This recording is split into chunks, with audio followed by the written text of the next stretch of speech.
जिला देवभूमी, आपल्या भारतात ज्या भूमीला देवभूमीचा दर्जा देण्यात आलेला आहे ते म्हणजे उत्तराखंड. हिमालयाच्या पर्वत आजही आपण जर गेलो तर स्वर्गात गेल्याची अनुभूती प्राप्त होते. कारण स्वर्ग तर कोणीच नाही बघितलं, तुम्ही नाही बघितला, मी पण नाही बघितला, परंतु स्वर्गाचं आता आलेच नाही. आजच्या दिवस राहा, पुरणपोळी खाऊ घालते तुम्हाला. कसं आहे, शेतामध्ये कोणी जाणार नाही, पाणी येतं, पाणी भरणार कोणी नाही. आणि माहेरचे माणसं नका जाऊ, एसटीच नाही येत आमच्या गावामध्ये. आजच्या दिवस राहा,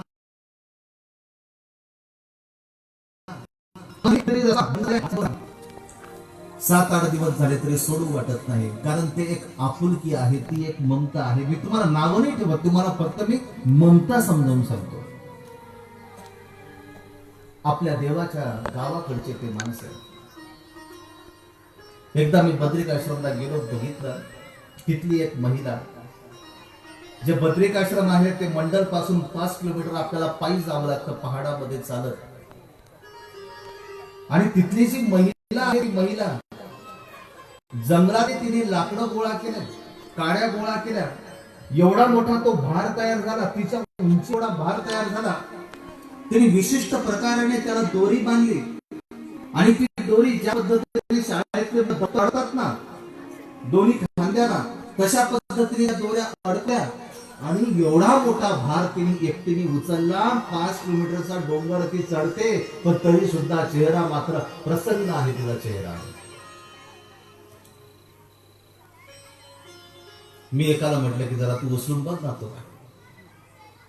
थांबवलं त्याने. दाखवामध्ये तुमचा भार मी उचलून पाहतो. कुठे उचलला? 1 फूट त्यांनी फक्त उचलला. आपल्याकडनं शक्यच नाही म्हणून त्यांनी तो ठेवूनही दिला. देवाच्या गावाकडचे ते माणसं. बद्रिकाश्रम त्या गावाची नामसंज्ञा. कशावरून हे नाव पडलं माहिती तुम्हाला?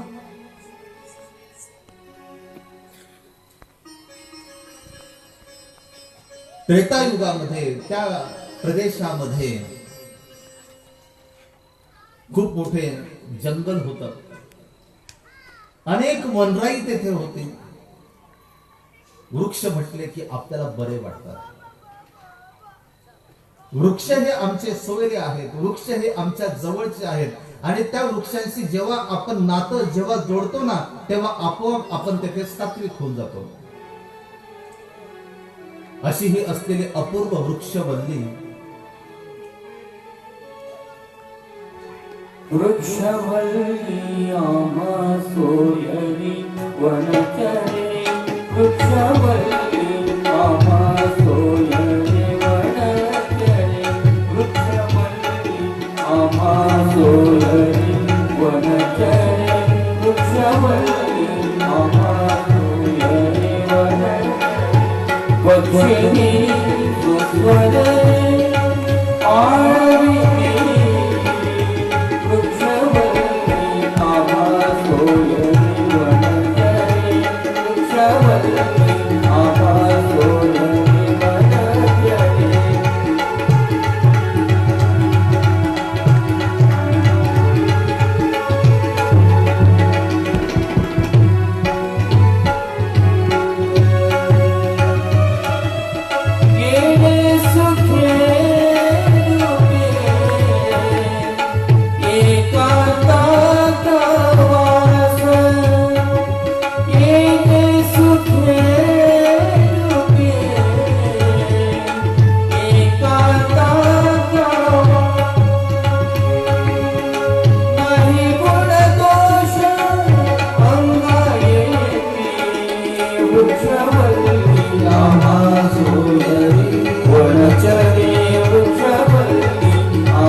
गर्द असलेल्या त्या वृक्षांच्या मांदियाळीमध्ये हे फुललेलं बद्रिकाश्रम.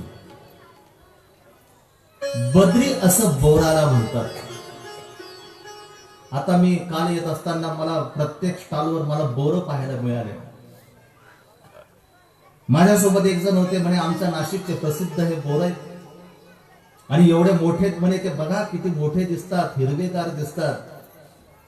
मी म्हटलं या उद्या कथेला तुला मी बोर सांगतो किती मोठे असतात ते.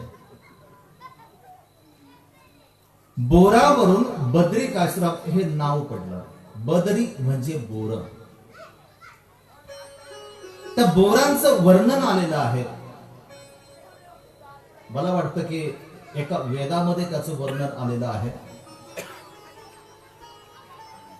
बोर एवढं मोठं, एक बोर खाल्ल्यानंतर माणसाची भूक पूर्णपणे नाहीशी होऊन जायची, त्याचं जेवण पूर्णपणे होऊन जायचं, एवढं मोठं असलेलं ते बोर. आपले जे बोर आहेत ते वेगळे असतात. भीती असते, आळ्या तर निघणार नाही ना त्याच्यामध्ये, खराब तर निघणार नाही ना, एक एक तपासून घ्यावं लागतं. तिथले जे बोर होते त्या बद्रिकाश्रमचे जे जनलोक आहेत फक्त त्या बोरावर तेथे राहत होते, म्हणून बद्रिकाश्रम. आता बद्री आणि त्याला आश्रम हा शब्द तेथे जोडण्यात आला. आश्रम असं म्हणतात, याला आश्रम म्हणतात की जेथे गेल्यानंतर श्रमांचा परिहार होतो त्याला आश्रम असं म्हणतात. महानुभाव आश्रम. ज्या भूमीमध्ये गेल्यानंतर, ज्या संतांच्या सहवासामध्ये गेल्यानंतर काय होतं, तेथे गेल्यानंतर आपले जे शारीरिक मानसिक जे श्रम आहेत, आपली जी व्याधी आहे, आपल्या ज्या व्यथा आहेत, संसारामध्ये आपण जे पूर्णपणे उबगून गेलेलो आहे त्या व्याधीपासून आपल्याला मुक्तता मिळते, तो म्हणजे आश्रम. अत्रि ऋषी, या अत्रि ऋषींचा असलेला त्या सह्याद्री पर्वतावर तो आश्रम.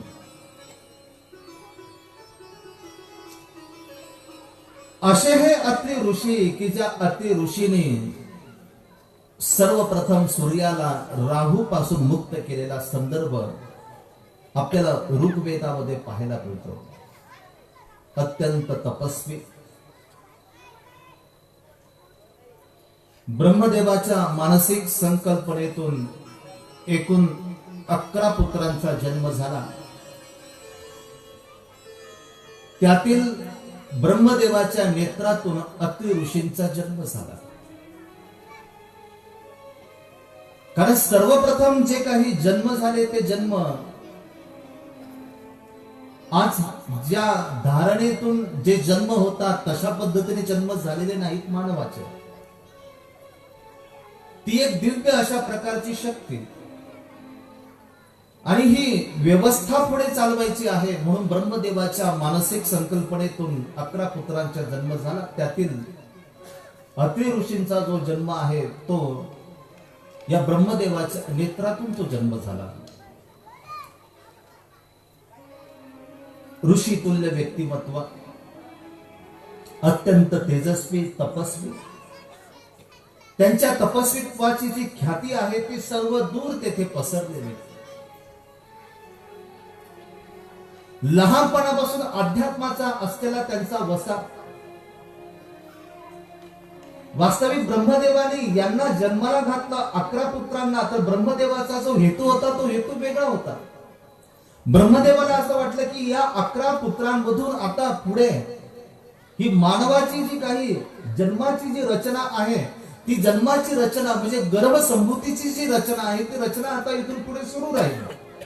परंतु अत्रि ऋषी मात्र त्याला बळी पडले नाही. अत्रि ऋषी त्यांना जसं समजलं, त्यांना थोडस ज्ञान प्राप्त झालं, आपलं जे जीवन आहे त्या जीवनाचं हित कशामध्ये आहे हे जेव्हा त्यांना कळालं तेव्हा मात्र त्यांनी मार्ग पकडला, रस्ता पकडला आणि तो रस्ता म्हणजे बद्रिकाश्रमचा. तर बद्रिकाश्रम मध्ये पहिल्यांदा अत्रि ऋषी तेथे पोहोचले, मोहित होऊन गेले. तिथली असलेली जी ते निसर्ग, तिथलं असलेलं सौंदर्य, तिथलं असलेलं अगदी नैसर्गिक अशा प्रकारचं वातावरण आणि त्यांना ते उपयुक्त वाटलं. आपणही जातो ना अशा निसर्गाच्या सौंदर्यामध्ये. काल 1 BHK सांगितलं. सकाळी सकाळी मला दादाने आठवण केली, म्हणजे तुमचा 1 BHK. या 1 BHK कंटाळा आल्यानंतर आपण असा निसर्गाच्या वनराई मध्ये आपण जातो ना. काय मिळतं आपल्याला त्यातून? एक आत्मिक प्रसन्नता मिळते, एक आत्मिक अशा प्रकारचं तेज आपल्याला मिळतं, एक सामर्थ्य आपल्याला मिळतं. आणि म्हणून बघा की पूर्वीचे जे राजे लोक होते ते राजे लोक शहरामध्ये रमले नाही. ते राजे लोक कुठे रमले? आज छत्रपती शिवाजी महाराजांचे किल्ले तुम्ही पहा, कुठे किल्ले त्यांनी निर्माण केले? एखाद्या शहरामध्ये निर्माण केले. मुंबईमध्ये त्यांचा एखादा किल्ला आहे का? पुण्यामध्ये त्यांचा एखादा किल्ला आहे का? नाही. आणि जरी असला आधी मात्र तिथं पूर्णपणे मोकळं होता, आता मात्र तिथे शहरांची वस्ती झाली. निसर्गाच्या सौंदर्यामध्ये, या निसर्गाच्या सानिध्यामध्ये आपल्याला राहता आलं पाहिजे. आणि म्हणून बघा की सर्वज्ञ श्री चक्रधर स्वामींनी सांगितलं, आमच्या सर्वज्ञ श्री चक्रधर स्वामींच्या सन्निधानामध्ये असणारे जे काही आचार्य श्री नागदेवाचार्य आहे, ते आपल्या शिष्याला हितोपदेश करत असताना ते म्हणतात की साकाळी तू विजरा का न जासे. आपल्यासारखीच एक वयोवृद्ध असलेली एक म्हातारी आचार्य श्री नागदेवाचार्यांच्या समोर बसलेली आहे. मांडीवर गोलो नावाचा नातू आहे, दुसऱ्या मांडीवर नात आहे सिटी नावाची. दोघांना गोंजारते. आपले गुरु घरी आलेत म्हणून स्वयंपाक करते, त्यांना जीव घालते, आपल्या गुरूंच्या समोर बसते. आणि तिला असं वाटतं की माझ्या गुरुने मला काहीतरी निरूपण करावं. आपणही तसेच करतो ना. आपणही तसेच करतो. आपल्याला असं वाटतं की बाबा लोकांनी आमच्या घरी यावं आणि घरी येऊन आम्हाला काहीतरी हितोपदेश करावा. आम्ही आश्रमात जाणार नाही, आम्ही मंदिरात जाणार नाही, त्यांनी आमच्यापर्यंत यावं. साकाईसाची अवस्था पाहतात आणि साकाईसाला आचार्य श्री नागदेवाचार्य म्हणतात. बघा कोण आचार्य श्री नागदेवाचार्य? या मानव पंथाचे प्रथम आचार्य. साकाई तू विजना का न जाशील? अगं कुठपर्यंत घरात बसणारे? अगं विजनाला जा. विजन म्हणजे नक्की काय? पहिल्यांदा शब्द आला महाभारतामध्ये. पांडव कुठे गेले? विजनवासामध्ये गेले, एकांतात गेले, जिथं मनुष्याची वस्ती नाही अशा ठिकाणी गेले.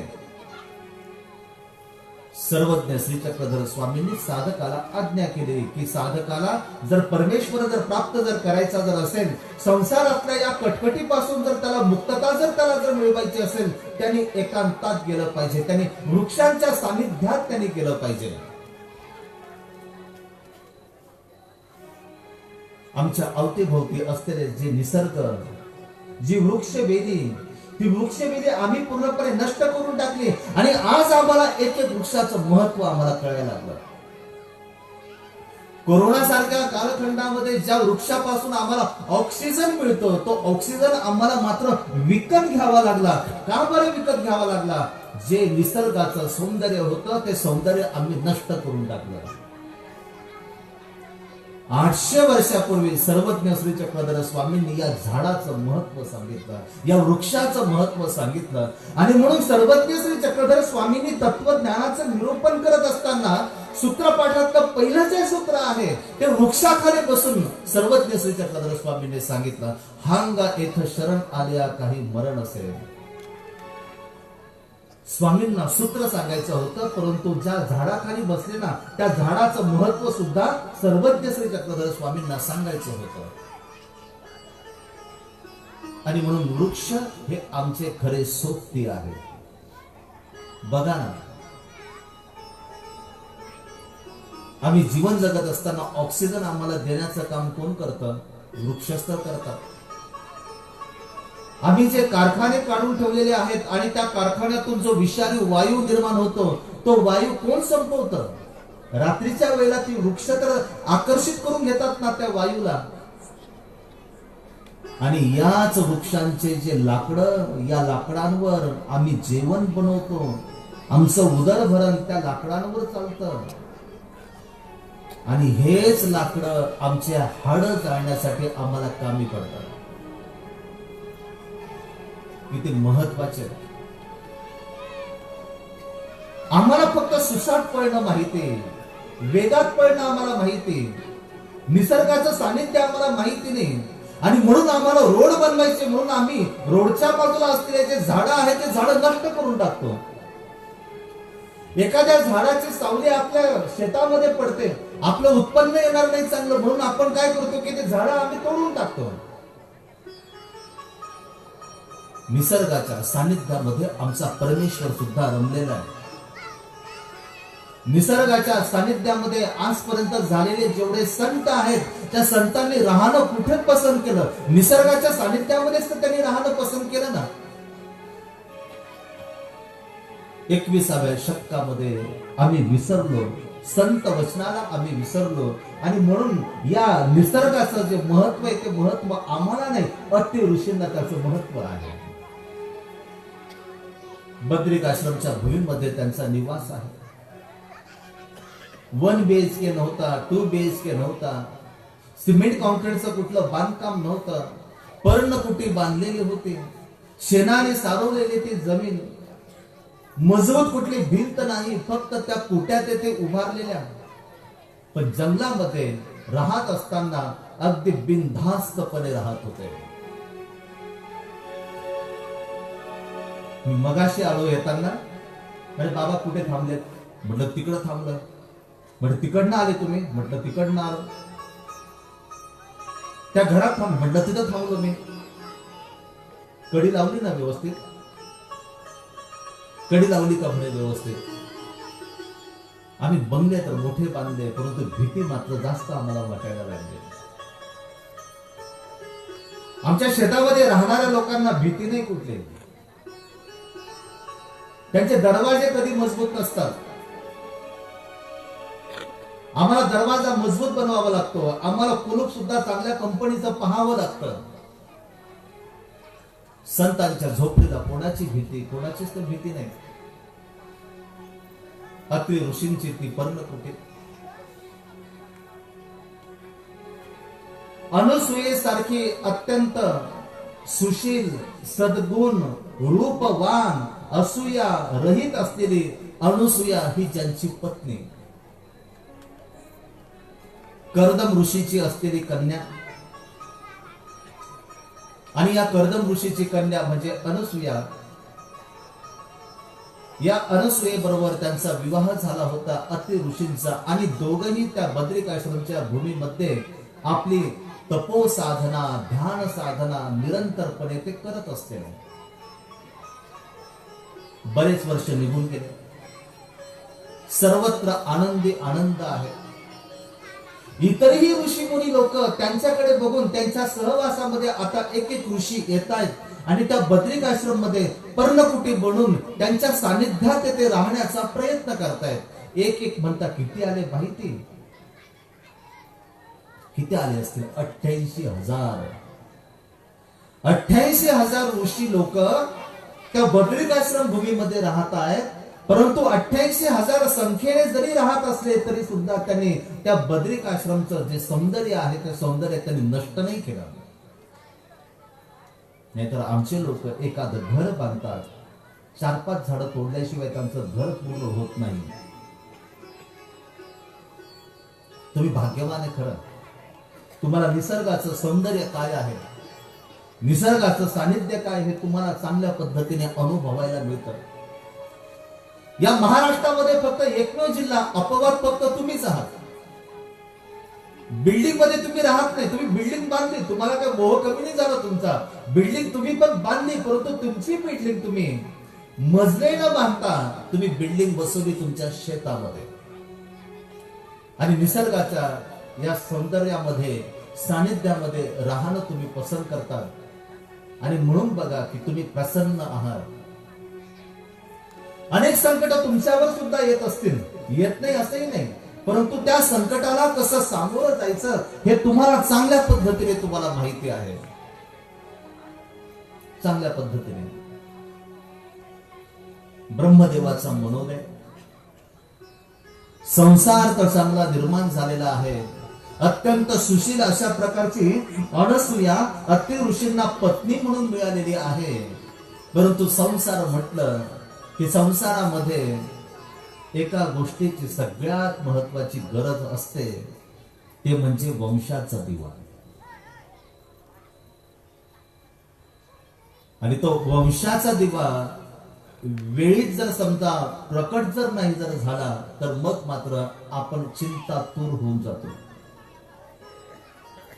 मी लग्न केलं का, मला वंशाचा दिवा पाहिजे, माझी वंशवेल पुढे चालली पाहिजे म्हणून मी लग्न केलं. आणि आता जर समजा माझा जर वंश जर पुढे जर चालू जर शकत नाही, तर आपण चिंतातूर होऊन जातो.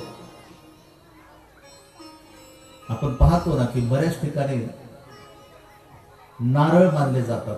मंदिरामध्ये गेल्यानंतर तुम्हाला नारळ पाहायला मिळतात. आता खरं सांगू का, मी तुम्हाला काल सुद्धा बोललो, मला मोकळं चाकळं बोलायची सवय आहे.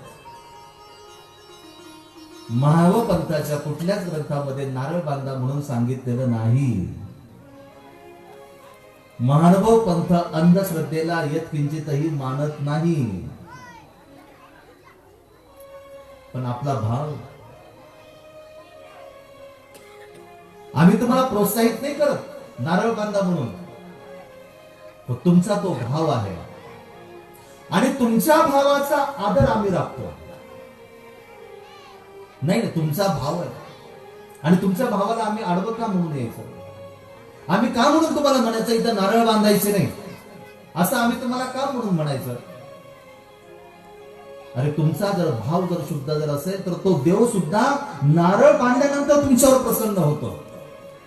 शास्त्रात नाही असं, पण घडतं ना असं.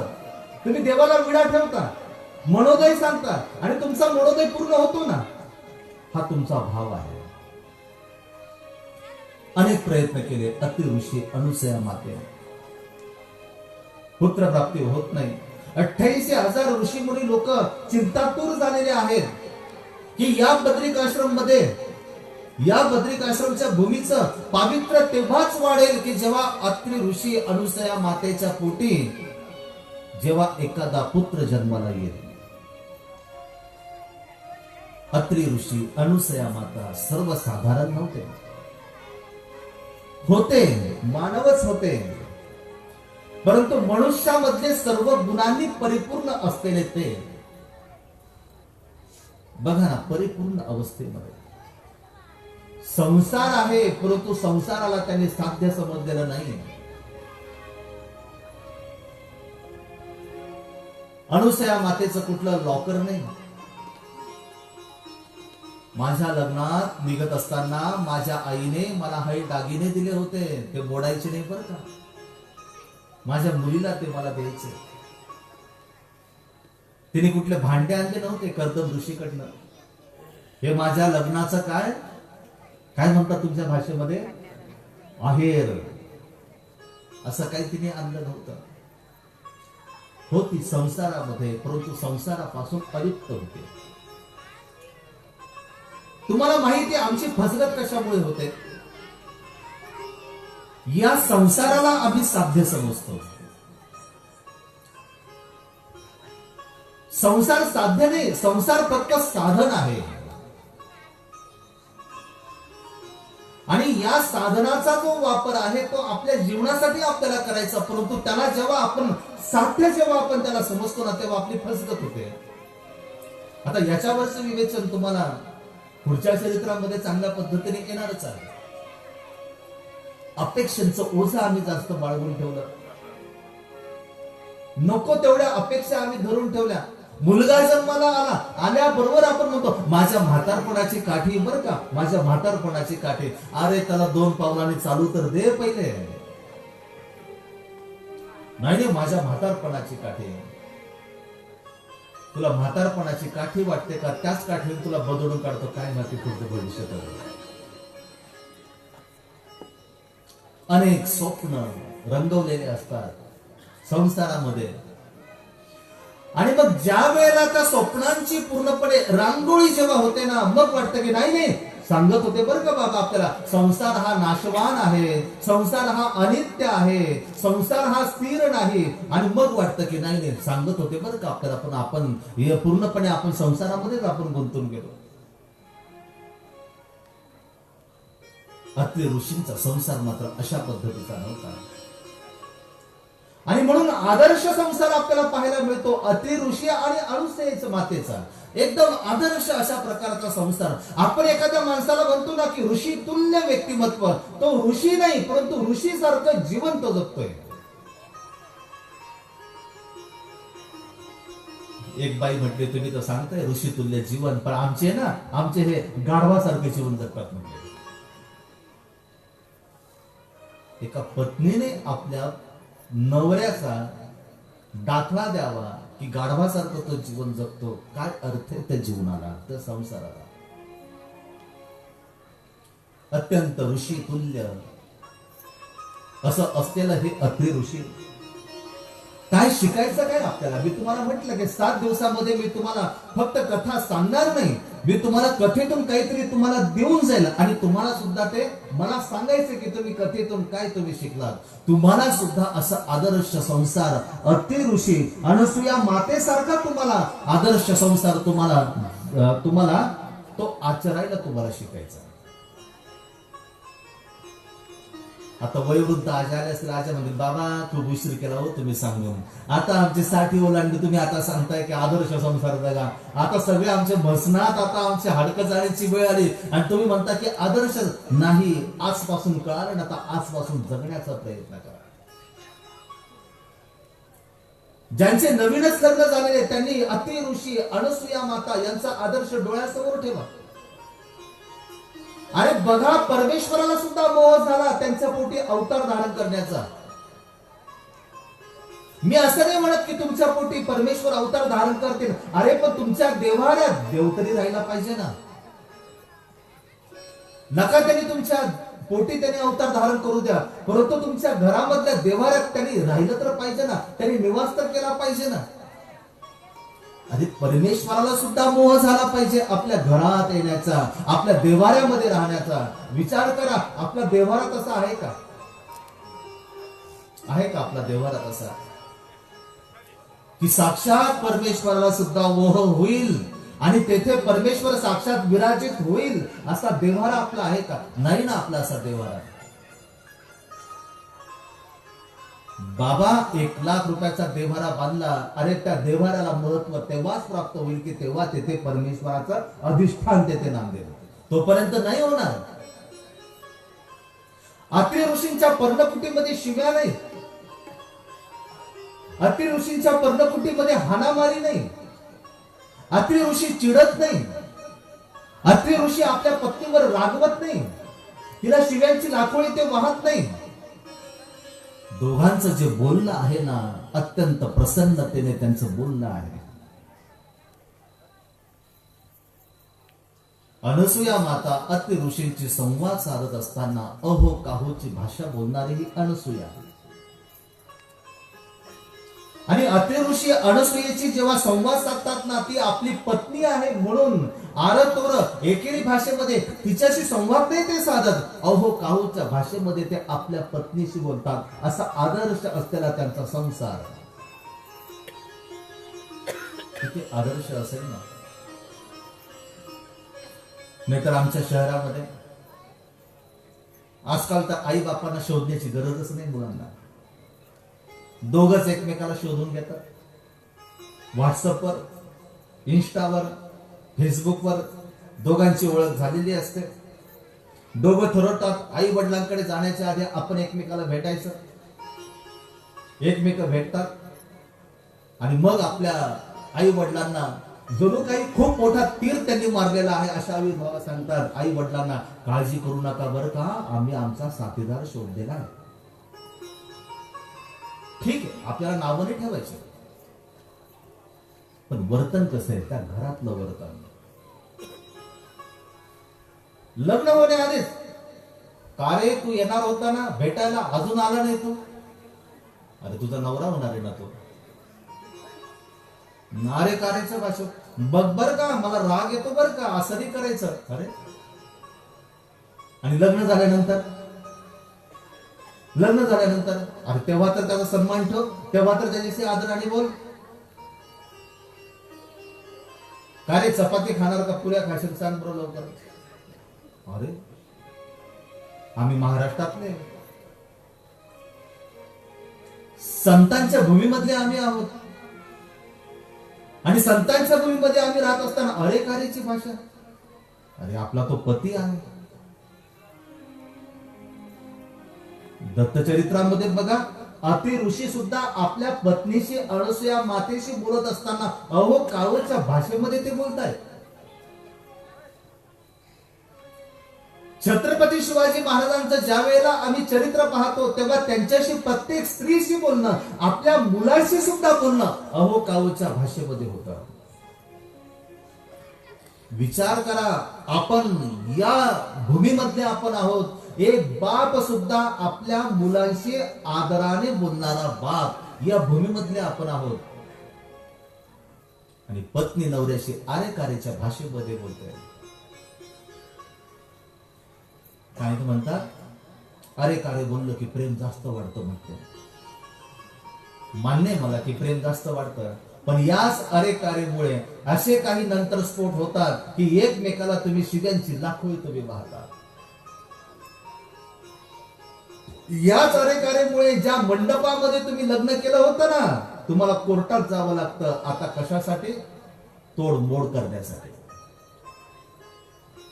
अति ऋषी अनसूया मातेकडनं हा आदर्श घेण्यासारखा आहे. त्यांचं बोलणं मंजूळ आहे, त्यांची मधुर अशा प्रकारची त्यांची वाचा आहे. एकमेकाशी असलेला त्यांचा जो संवाद आहे, त्या बद्रिकाश्रमच्या भूमीमध्ये वावरणारे जेही ऋषी आहेत त्या ऋषींशी त्यांचं जे विहरण वर्तन आहे ते अत्यंत आदरपूर्वक आहे. आणि म्हणून त्यांचा सन्मान आहे. का बरं 88 ऋषी लोक त्यांना मानतात? त्या 88,000 ऋषींशी त्यांचं जे वर्तन आहे ते वर्तन तशा पद्धतीचं आहे. आपण तर रस्त्याने चाललो की मागणं लोक आपली टिंगल करतात, नावं ठेवतात. का बरं आपल्याला नावं ठेवतात लोक? आपलं वर्तन तसं नाही ना. लोकांशी जो आपला व्यवहार आहे तो व्यवहार शुद्ध स्वरूपाचा नाही ना, आणि त्याच्यामुळे लोक आपल्याला नावं ठेवतात. अति ऋषींकडं हा महत्वाचा आदर्श घेण्यासारखा आहे. अत्रि ऋषींना ब्रह्मदेवाने सांगितलं, वंशाचा दिवा गरजेचा आहे. अनसूया मातेने सांगितलं की अनेक वेगवेगळे उपाय केले परंतु पुत्रप्राप्ती होत नाही. ब्रह्मदेवाने सांगितलं की तपश्चर्या करा. परमेश्वर 2 प्रकाराने प्रसन्न होतो. पहिला जो प्रकार आपण बघितला तो म्हणजे आपल्या भावाने, आपल्या भक्तीने परमेश्वर प्रसन्न होतो. आणि दुसरा जो भक्तीचा प्रकार आहे ते म्हणजे तपश्चर्या, साधना, याने परमेश्वर प्राप्त होतो. अत्रि ऋषींनी तपश्चर्या करायला सुरुवात केली. आपल्यासारखी तपश्चर्या नव्हती त्यांची. आपल्याला जर देवासमोर जर दंडोत जर घालायला जर सांगितले तर आपण कसे दंडोत घालतो देवाजवळ? बाबाने सांगितलं असतं की 5 दंडवत घाला. बाबाचं लक्ष तिकडे आहे का? घाला 2 दंडवत पटकन. हा झालं ना भाऊ, 5 दंडवत होऊन गेले आमचे. देवाला फसवणारे आम्ही. देवाला मागतो लाखभर आणि देवाला पाहतो छटाकभर. देवा माझं काम कर बर का, मी तुला नारळ फोडेन. आता तुमच्या ते नाशिकचे नाव होते, तुमचे नारळाची गोष्ट सांगणारे प्रत्येक कीर्तनामध्ये.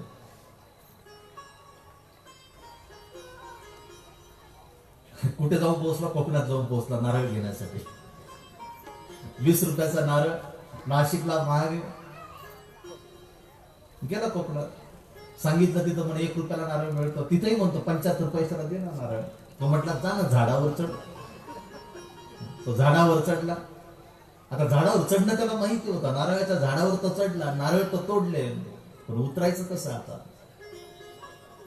20 रुपयाच्या नारळासाठी 25 रुपये द्यावे लागले झाडावरून खाली उतरवण्यासाठी. देवाला आम्ही फसवणारे, देव कसा आमच्यावर प्रसन्न होईल? अति ऋषींची जी तपश्चर्या आहे ना, ही तपश्चर्या खूप शिकण्यासारखी आहे, त्यातून आदर्श घेण्यासारखा आहे. 100 वर्ष एका पायावर उभं राहून त्यांनी परमेश्वराची आराधना त्यांनी केलेली आहे. 100 वर्ष. आम्ही एक गाठी नामस्मरण करू शकत नाही. आम्ही सप्त्यामध्ये जातो, बुंदी उचलून आणतो. दुसऱ्याची चांगली चप्पल जर दिसली तर आपली तिथे सोडतो प्रसाद रूपाने, आणि त्याचा प्रसाद आपण घरी घेऊन जातो.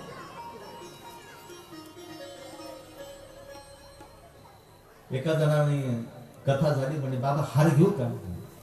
म्हटलं लागत असेल कशाला गाडी बिडीला लावायला. म्हटलं घेऊन जा. 2 पावले केला. म्हटलं इकडे या. हार कशाला मागितला?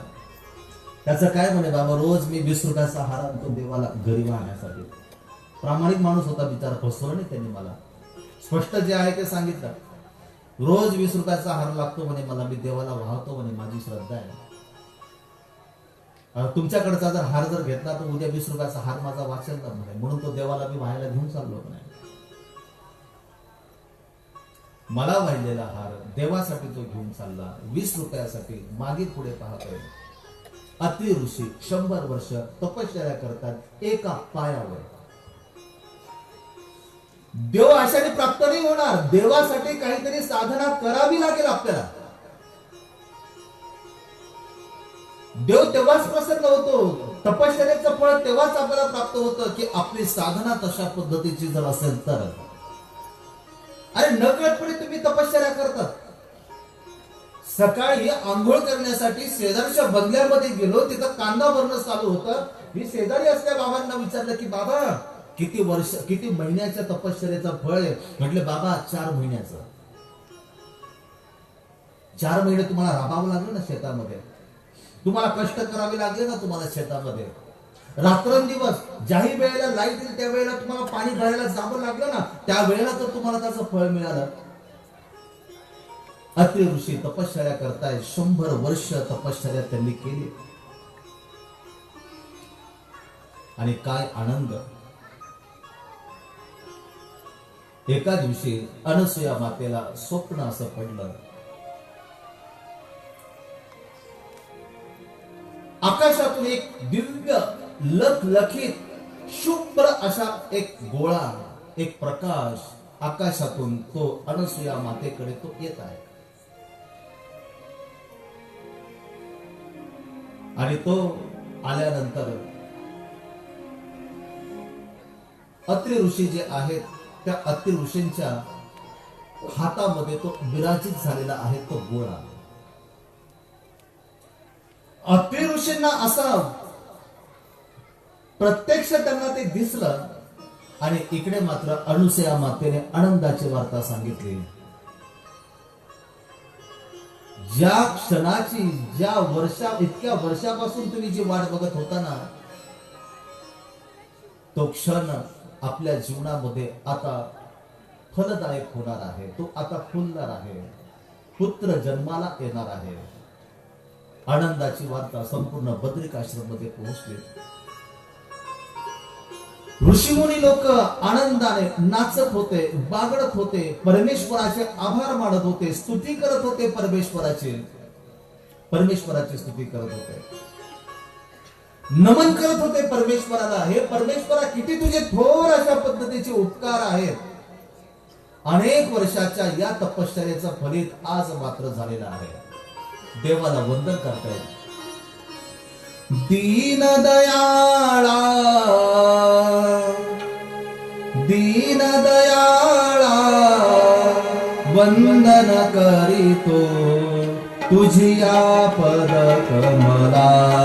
दयाळा तुझिया पद कमला. दयाळा तुझिया पद कमला. दीन दयाळा, दीन दयाळा वंदन करीतो तुझिया पद कमला.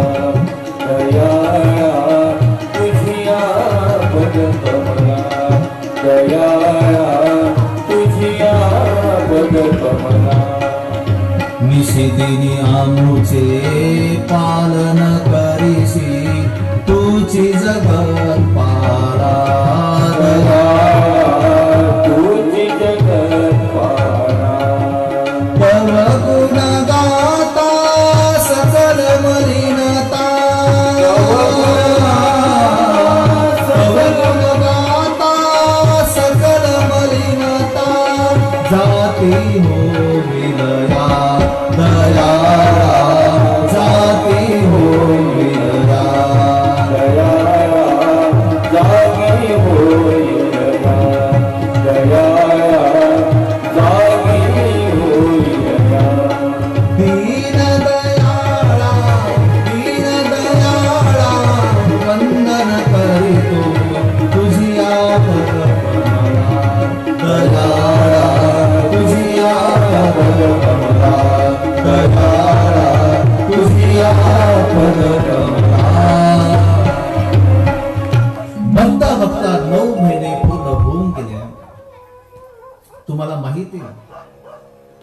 ज्या मातेच्या देही परमेश्वर अवतार धारण करत असताना त्या मातेला कुठल्या व्यथा नसतात, त्या मातेला कुठलं दुःख नसतं,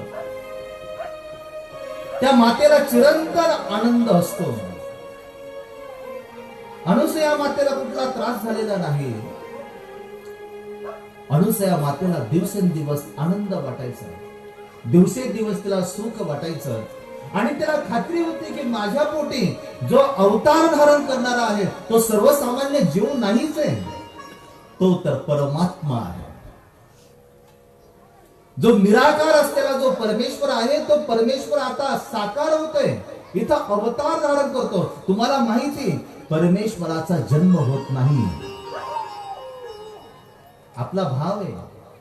श्री दत्त जयंती, गीता जयंती, श्रीकृष्ण जन्माष्टमी हा आपला भाव आहे. त्याचा जन्म होत नाही, त्याचा अवतार होतो.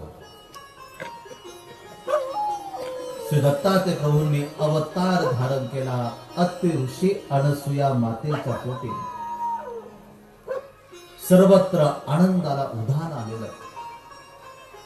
आजपर्यंत आनंदी नसलेल्या या बद्रिकाश्रम भूमीमध्ये असा ओसंडून वाहणारा जो आनंद होता तो आजपर्यंत कोणी पाहिला नव्हता. स्वर्गातल्या देवी देवता लोक स्वर्गामध्ये मंगलवाद्य वाजवत होते, प्रभूंच्या स्तुती करत होते, गुणगान प्रभूंचे तिथे गात होते आणि त्यांनी त्या बद्रिकाश्रमच्या भूमीमध्ये पुष्पांचा वर्षाव त्यांनी केला. सर्वत्र आनंदाला आलेलं ते उधाण.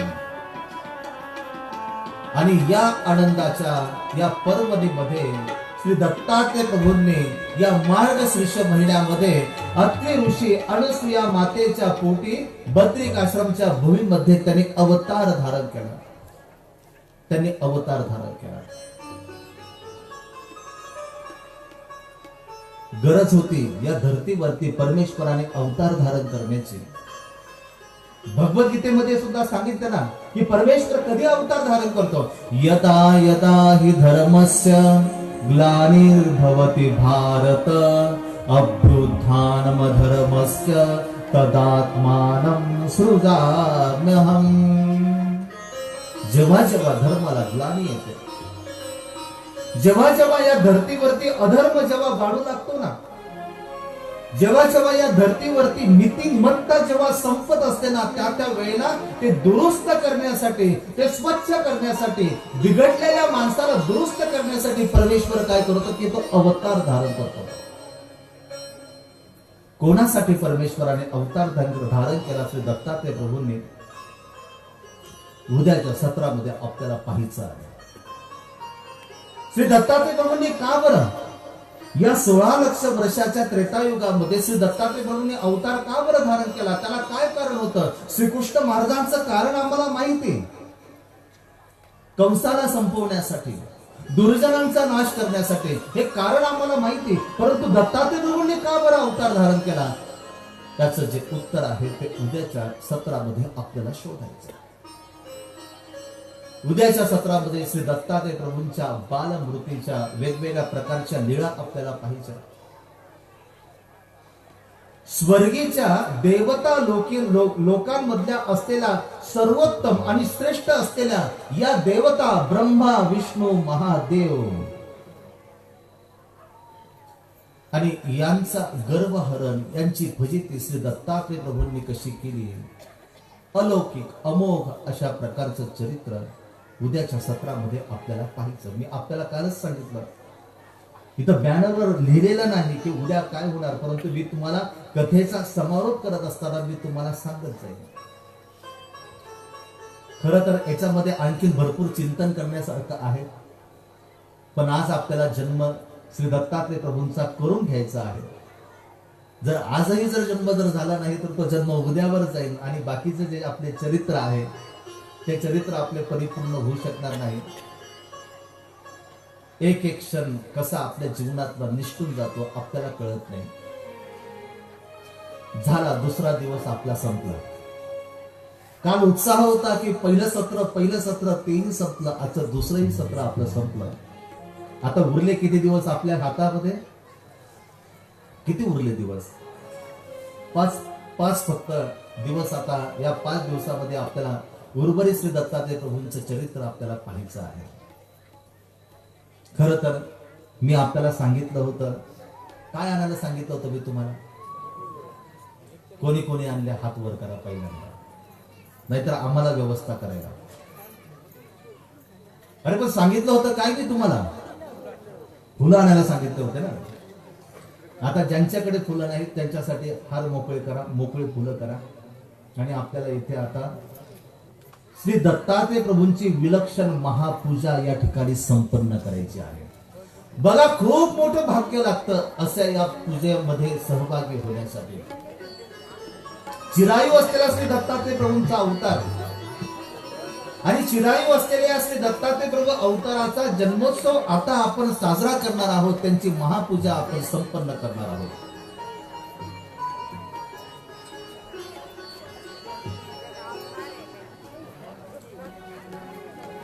एक गजर घ्यातो तयारी.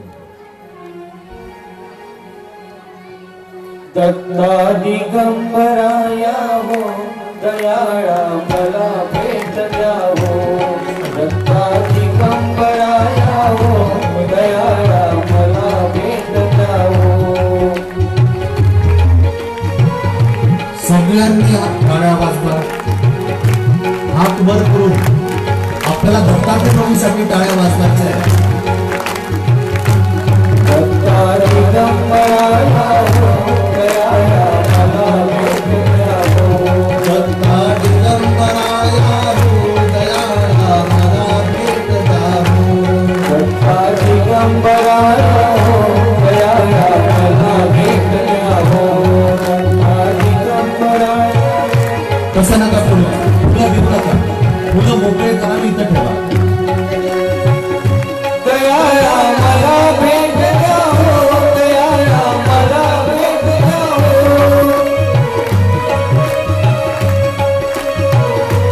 बायांनी हात वर केले, माणसांनी केलंच नाही. दयाळा मला भेट द्या हो, स्वामी मला भेट द्या हो. दत्ता दिगंबराया हो, दयाळा मला भेट द्या हो. दत्ता दिगंबराया हो, दयाळा मला भेट द्या हो. दत्ता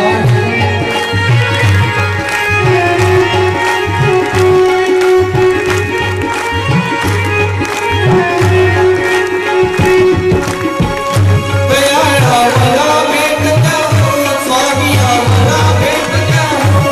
दयाळा मला भेट द्या हो, स्वामी मला भेट द्या हो. दत्ता दिगंबराया हो, दयाळा मला भेट द्या हो. दत्ता दिगंबराया हो, दयाळा मला भेट द्या हो. दत्ता दिगंबराया हो, दयाळा मला भेट द्या हो. दत्ता दिगंबराया श्री दत्तात्रय महाराज की. आवाज मलाच नाही ऐकू आला ना. भूक लागली का तुम्हाला? आधी जेवण करून घ्यायचं का सांगा मला. स्वयंपाक तयार आहे, पण आपल्याला जन्मोत्सव साजरा करायचा आहे. मग आधी काय करायचं आपल्याला? देवाला काय दिलं की देव सुद्धा आपल्याला चांगला पदार्थ देईल बरं का. म्हणजे मनातून माहित नाही आज कोणता पदार्थ आहे. पुन्हा एकदा श्री दत्तात्रय. सर्व पूजनीय ईशाधिष्ठी सर्व संत महंतांना विनंती, आपण इथं बसायचं आहे. लाईनीत बसा. आपण आपले भीष्माचार्य बाबा आहेत, दुसरे बाबा आहेत, त्यांच्यासाठी खुर्ची इथं ठेवा. आणि आपण सर्व संत मंडळींनी या स्टेजवर आता इथे बसा. चला लवकरात लवकर बसून घ्या. बसा बसा.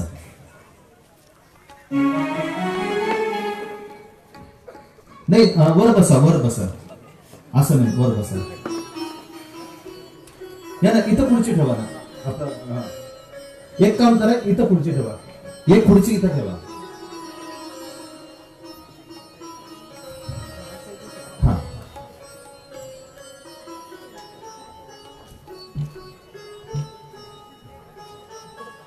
आणि बसून घ्या. बसा ना 2 मिनिटं. नाही झालं, आपल्याला प्रार्थना म्हणून घ्यायची.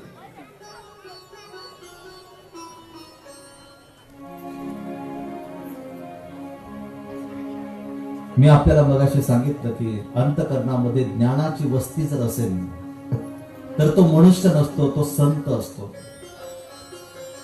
संत हा दुवा आहे परमेश्वरापर्यंत आपली प्रार्थना पोहोचवण्याचा.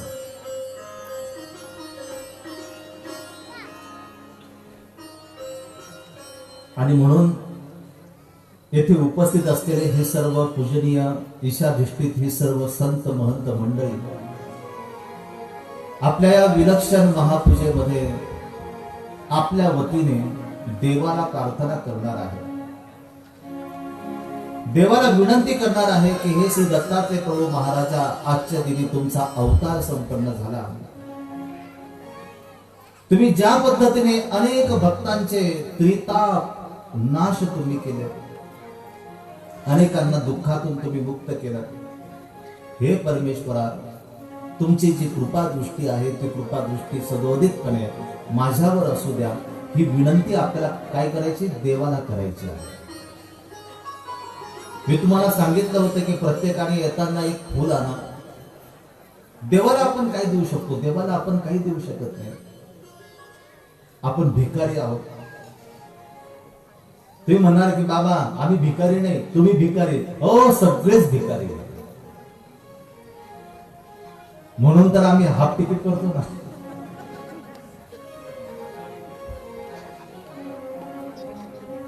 सरकारने रेशनचे दिले धान्य गोरगरिबांना वाटण्यासाठी लाटणारे कोण आहे, आपणच आहोत ना. सगळं काही चांगलं असतं, सरकारी स्कीम कोण लाटतं, आपणच लाटतो ना. भिकारी तरी कुठे लाटतात, त्यांच्यापर्यंत पोहोचतच नाही. ते भिकार पण आपण स्वीकारतो. देवासाठी आपण भिकारी व्हायला काय हरकत आहे, देवासाठी आपलं दिन व्हायला काय हरकत आहे. आणि म्हणून सर्वांनी आपल्या जागेवर उभं राहायचं.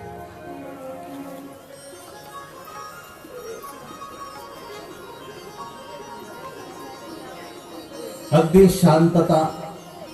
बघा तुमच्या मनातला भाव परमेश्वरापर्यंत पोहोचला पाहिजे. अगदी शांतता. तुम्ही वर या, आता वर येतो इकडे, ते घेऊन.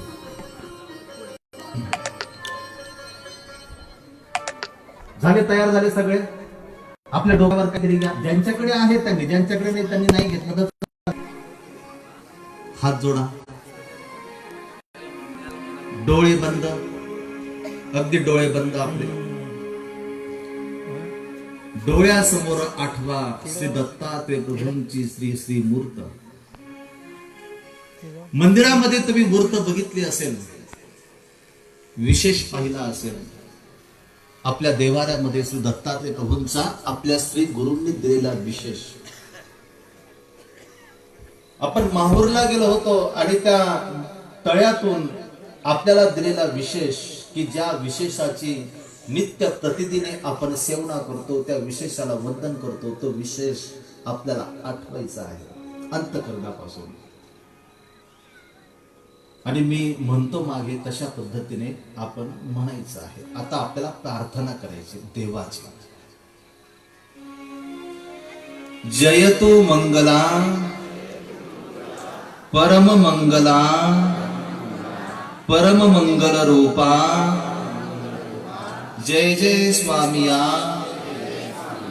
उभय दृश्य अवतारा अमोघ दर्शनीया सहयोगी विद्यमान असलेल्या पूर्ण परब्रह्म परमेश्वर अवतार श्री दत्तात्रय प्रभू महाराजा.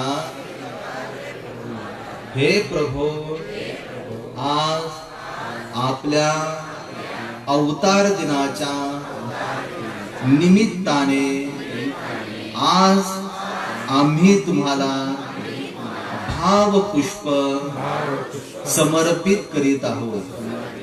हे प्रभू, मी समर्पित करीत असलेल्या या पुष्पाचा आपण स्वीकार करावा, अशी आपल्या श्रीचरणी नम्रपणे विनंती. हे प्रभो माय बापा समर्था कृपाळुवा कनवाळुवा अनमित बंधू आर्तदानी अनाथनाथ भक्त काज कैवारी व्यक्तमंत पूर्ण कामना मनोरथ सिद्धी दायका श्री दत्तात्रेय प्रभू महाराजा. हे प्रभो आपण मज दिनाकारणे या सृष्टीमध्ये अवतार धारण केला. हे प्रभो आम्ही असे अभागी हीन दीन आपण माझ्यासाठी अवतार धारण करून मज दिनाला ज्ञान दिले. परंतु हे प्रभो मी मात्र अधमती अधगती अधरती या त्रयदोषाने आपण दिलेले जे ज्ञान आहे ते मी दवडले. यामुळे हे श्री दत्तात्रेय प्रभू महाराजा आपल्या स्वरूपीचा गाभा मला कळत नाही. हे प्रभो मी प्रतिदिनी आपल्याला आठवले पाहिजे आपले चिंतन केले पाहिजे. परंतु मी असा कर्मदारिद्री मी माझ्या संसारामध्ये इतका लिंपायमान झालो की परमेश्वराचे नामस्मरण करावे स्तुती करावी असा कधी भाव मी माझ्या अंतकरणामध्ये आणला नाही. हे प्रभो आपल्या सन्निधानी असलेल्या भक्तांचा उत्तम अधिकार यामुळे आपण त्यांना आपले सन्निधान प्रदान केले. हे प्रभो मी असा अभागी या असन्निधान धर्मामध्ये माझा जन्म झाला. वचनरूप गोविंदाचे सन्निधान मला प्राप्त झाले. यामुळे हे प्रभो मला माझा धर्म विधी हा मला जोडता आला नाही. हे प्रभो आजच्या अवतार दिनाच्या निमित्ताने मी आपणास नम्रपणे विनंती करीत आहे प्रार्थना करीत आहे. हे प्रभो आपण आमच्या घरामध्ये देवाऱ्यामध्ये अधिष्ठित होऊन आम्ही प्रतिदिनी संपन्न करीत असलेल्या पूजा अवसराचा आपण स्वीकार करावा. त्याचप्रमाणे आज या पवित्र वास्तूमध्ये आपण उपस्थित होऊन आम्ही संपन्न करीत असलेल्या या पूजा अवसराचा आपण स्वीकार करावा. हे प्रभो माझ्या जीवनावर सततपणे आपली कृपा दृष्टी असू द्यावी.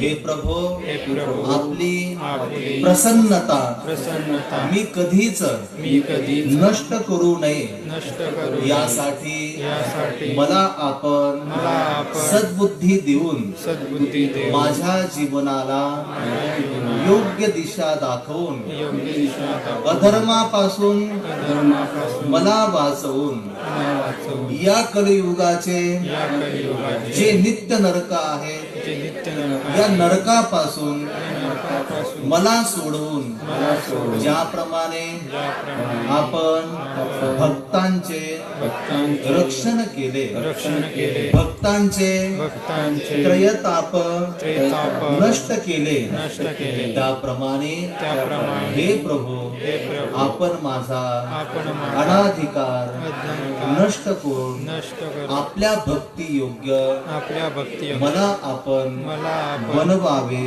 बनवावे हीच विनंती हीच विनंती या पूजा अवसराच्या या पूजा उत्सवाच्या निमित्ताने करून निमित्ताने कर देहरक्षणाचे देह रक्षणाचे धर्मरक्षणाचे धर्मरक्षण सामर्थ्य सामर्थ्य आपण मला आपण मला प्रदान करावे प्रदान करावे. अशी आपल्या अशा आपण श्रीचरणी श्रीचरणी नम्रपणे नम्रपणे प्रार्थना. प्रार्थना. आता बघा, अगदी आपले डोळे बंद असले पाहिजे शांत चित्ताने. काही इकडे तिकडे बघू नका, भूकंप होणार नाही अजिबात. कोरोनाची लाट पुन्हा येते, विचार करा. आपल्या गावात नाही आली पाहिजे म्हणून डोळे बंद असले पाहिजे. श्री दत्तम अनुसूय सूतम अत्रिपुत्रम ऋषीवरम ऋषिवंशं जटाधारी चिरायुर्वेश दिगंबरम् अमोघरूप भिक्षुंच सिंहशृङ्गनिवासिनम् व्याघ्ररूप सदा रम्यं नवद्वादशनामना वाक्वरदा सत्यवाणीच ब्रह्मचारी सदा गुढम् मिथ्याटन पिषेद्वाहि उद्धार मुक्तिदायका नित्यमुक्तो गुरुरूप श्वापदारी सुखावहम् इति द्वादशनामानि चतुर्वेशा विश्वासनम् इति चिन्तामणिस्तोत्रम् अत्रिसूत महात्मन चतुर्विशन्ति पाठेन अत्रिसूत भवेद्वशी शुक्रदिने कृतं स्नानम् एकाग्र मनसा पठे आवर्तेन सहस्रेण लभते वाञ्छितं फलम् लभते वाञ्छितं फलम् लभते वाञ्छितं फलम् श्री दत्तात्रेय नमोस्तुते. श्री दत्तात्रेय प्रभूंची आरती या ठिकाणी संपन्न होईल. सर्वप्रथम पुरुष वर्गाने फक्त यायचं आहे. पुरुष वर्गाने आपण फुलं आणलेले असतात तर ते फुलं आपण देवाला तिथे समर्पित करायचे आहे आणि लागलीच आपण बाजूला व्हायचं आहे. अजिबात गर्दी करू नका. बघा, कृष्णाला गर्दी आवडते, दत्तात्रेय प्रभूंना गर्दी आवडत नाही. शिस्तबद्धतेने परिपूर्ण असलेला हा श्री दत्तात्रेय प्रभूंचा अवतार आहे. जो शिस्तीमध्ये राहतो तो श्री दत्तात्रेय प्रभूंना आवडतो. म्हणून शिस्तीचं पालन सर्वांनी करावं. आधी पुरुष वर्ग आपण यायचं. आपल्याकडे जर फुलं जर नसतील तर आपल्यासाठी व्यवस्था करून ठेवलेली आहे. एकच फुल, देवाला असं खूप मोठे फुलं पाहिजेत असं काही नाही. एक पाकळी जरी असली ना फुलाची तरी भरपूर आहे. तेवढी पाकळी देवाला अर्पण करा. अंतकरणापासून श्री दत्तात्रेय प्रभूंना नमन करा. श्री दत्तात्रेय प्रभूंना वंदन करा आणि लागलीच आपण बाजूला व्हायचं आहे. तोपर्यंत आरती आपली सुरू राहील. बाकीच्यांनी आरतीमध्ये एकरूप व्हा आणि महिलांनी नंतर यायचं आहे. चला आपण सुरुवात करूया. जय जय अवधूता प्रभुराया अवधूत प्रभुराया ओ जय जय अवधूत. हात वर करा सगळ्यांनी. जय अवधूता प्रभुराया अवधूत प्रभुराया ओ जय जय अवधूत प्रभुराया श्री प्रभु अवतरलासी भक्त राम राम खुशी वो श्री प्रभु अवतरलासी भक्त राम राम भूति भक्त राम राम जय जय अवधूता प्रभुराया अवधूता प्रभुराया साधू संतांना आशीर्वाद वाहू द्या. जय जय अवधूता प्रभुराया अवधूता प्रभुराया जय अवधूता प्रभुराया परमात्मा आदि गुरु तुझी लगा गया परमात्मा आदि गुरु तुझी लगा गया प्रभु रे तुझी लगा गया जय जय अवधूता प्रभुराया अवधूता प्रभुराया जय जय अवधूता प्रभुराया